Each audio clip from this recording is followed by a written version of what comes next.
Alright guys, so you just got done practicing dividing decimals, so we're going to move on to multiplying decimals. And I think most students will find that the multiplying decimals is probably the easier when it comes to decimal operations. So go ahead and have a sheet of scratch paper along with your decimal operations foldable.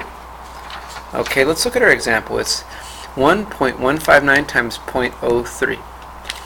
So what I like about multiplying decimals is you just multiply like normal. I'm going to rewrite this using the standard multiplication algorithm.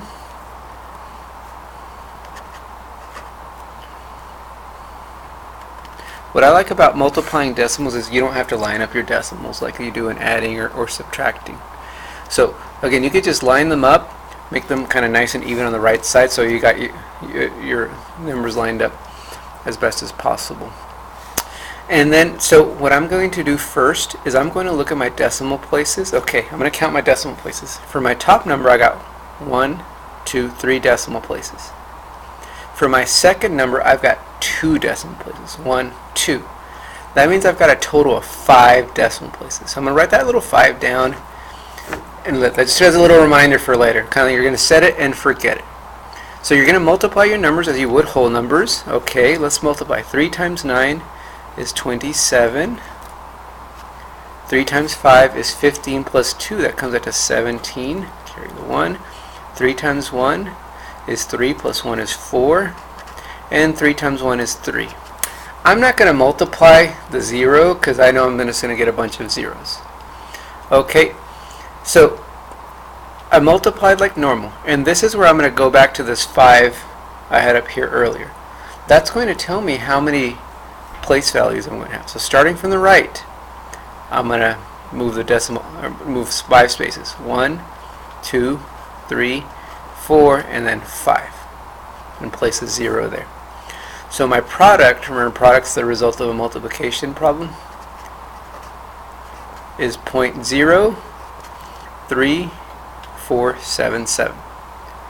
Okay, so if you think about it, you're just multiplying. The one problem that students have is really just determining where the decimal place goes.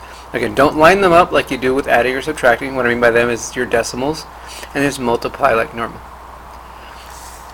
So again, so you multiply as you would whole numbers, then place a decimal point.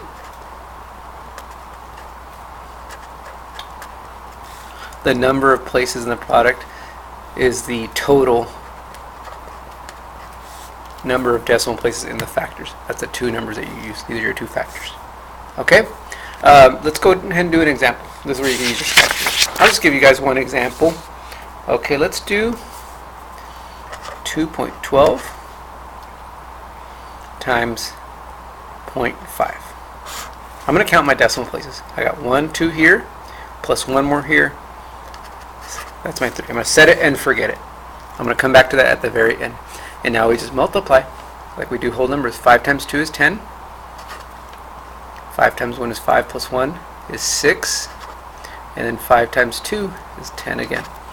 Alright, now we look at this 3. That means I'm going to move my decimal 3 times. So once, twice, 3 times. So my final product is 1.06. Okay, so key is multiply like normal, and then count your decimals, and that's going to tell you how many decimal places you're going to have. Alright, pretty simple. Hopefully you got a good understanding of it. If you need to go back and watch any parts of this video, feel free to do so. You've got some practice problems that you can start working on, and good luck.